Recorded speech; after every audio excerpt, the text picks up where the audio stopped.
Within the reference guide to regulatory compliance, I'm reading about the BSA AML security anti-money laundering rules. For more than 35 years, the U.S. banking system has been a partner helping the federal government to deter criminal activity, particularly money laundering, through the monitoring and reporting of large cash activity and other suspicious transactions. The primary governance for this activity has been the Bank Secrecy Act. Enacted in 1970, this law requires financial institutions to assist government agencies in efforts to curb federal crime by imposing record-keeping and reporting requirements. Since the passage of the BSA more than 35 years ago, the nature and incidence of money laundering crimes, especially those related to illegal drug trafficking, have increased and changed considerably. The federal government has reacted by changing its law enforcement strategies as well, including the requirements imposed on financial institutions. Consequently, the BSA has been amended many times to broaden its scope and change its requirements. In 1986, money laundering was made a crime. Congress also allowed the seizure and forfeiture of laundered funds. Banks were required to have a formal BSA compliance program. In 1990, the Financial Crimes Enforcement Network, FinCEN, was created to concentrate on the detection of financial crimes. In 1994, FinCEN was given responsibility for the administration of BSA.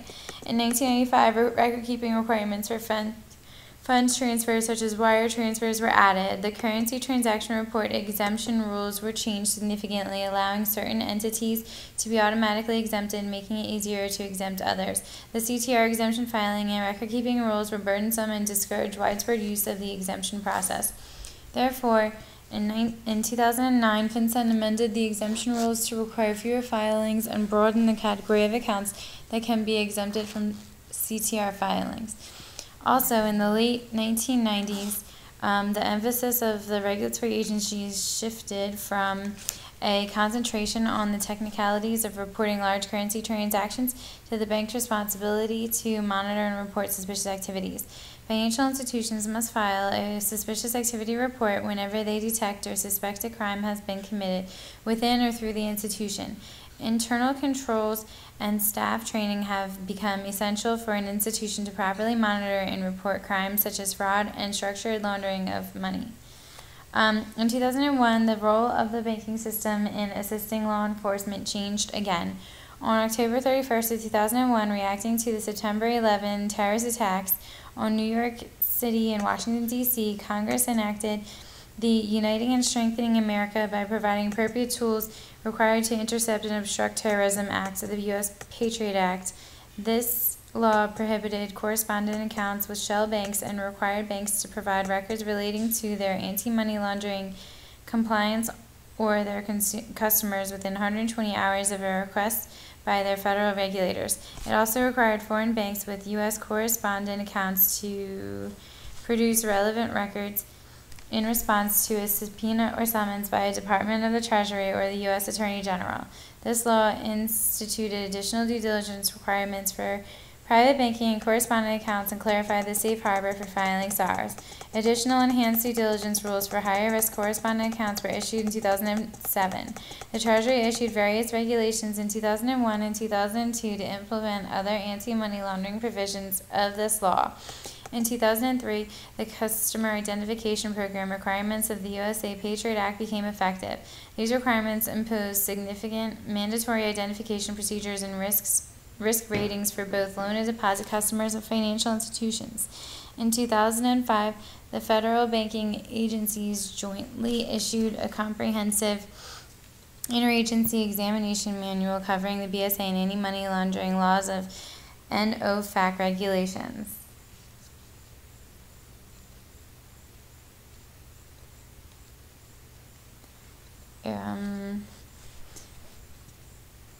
And there's a citation for the link within the FFIEC for that manual. This manual provides financial institutions with comprehensive guidance on BSA AML compliance. It was revised in 2007 and again in 2010. In 2007, the federal banking agencies issued a joint statement on enforcement for the purpose of making enforcement actions more uniform.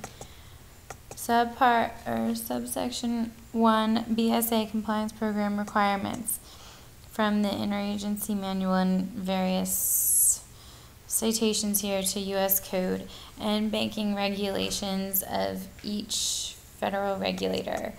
A. Regulatory requirements to establish a program to comply with BSA's financial record-keeping regulations 1, 2, and 3 are issued by the OCC, the Fed, and the FDIC. The BSA program requirements include the following. They must be in writing, approved by the Board of Directors, and based on the institution's risk assessment as periodically updated. Risk assessment should be determined by the institution's products and services, customers and entities, and geographies served.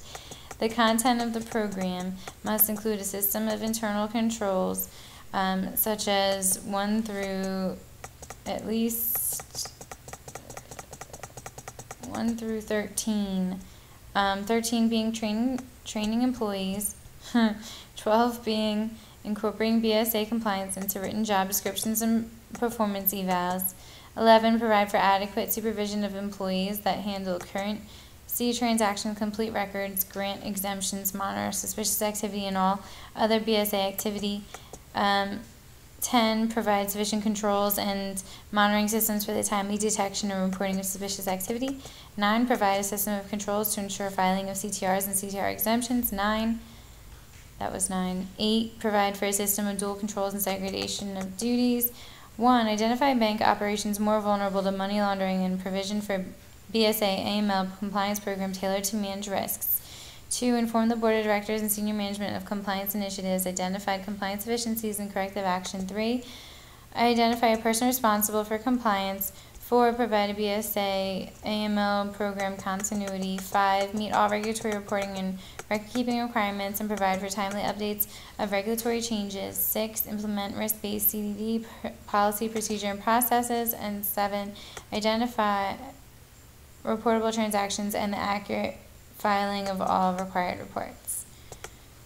So after the systems of internal controls within the BSA program requirements is a designated individual responsible for coordinating and monitoring the BSA program on a day-to-day basis. 1 through 4, 1 must be appointed by the Board of Directors. 2 should have sufficient authority, responsibility, and resources within the bank commensurate with the bank's risk profile. 3 must be fully knowledgeable regarding BSA and all related regulations. And 4 should have reporting lines that allow regular reporting to the Board of Directors and senior management of the ongoing BSA compliance program. D, lastly, is a system for training employees. Training should include regulatory requirements and the bank's own BSA AML policies, procedures, and processes. 2, new staff should receive an overview of BSA AML requirements.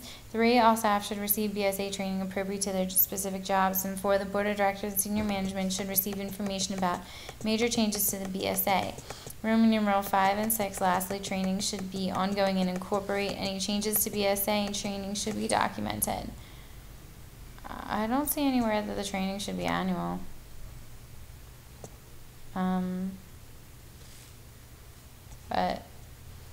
Subpart 2, USA Patriot Act Compliance Program Requirements.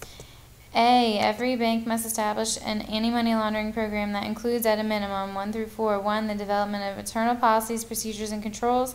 2, the designation of a compliance officer. 3, ongoing employee training program. And 4, an independent audit function to test programs. B, financial institution regulated by a federal functional regulator. Explaining here the Fed, the OCC, the FDIC, the OTS, the NCUA, SEC, and Commodity Futures Trading Act. Commission. And not subject to any self-regulatory organization must implement and maintain an anti-money laundering program that complies with the requirements of the federal regulator governing such programs. C, financial institutions governed by self-regulatory organizations. A financial institution governed by a self-regulatory organization will be deemed to have satisfied the requirements of the USA Patriot Act if 1 through 3, 1, the financial institution complies with any applicable regulation of its federal regulator governing the establishment and implementation of anti-money laundering programs. 2, the financial institution implements and maintains an anti-money laundering program and complies with the rules, regulations, or requirements of its self-regulatory organization. And 3, the rules, regulations, or requirements of the self-regulatory organization have been approved, if required, by the appropriate federal functional regulator. D, operators of credit card systems. This is, I believe, where I left off in my last recording. So I'm going to stop here.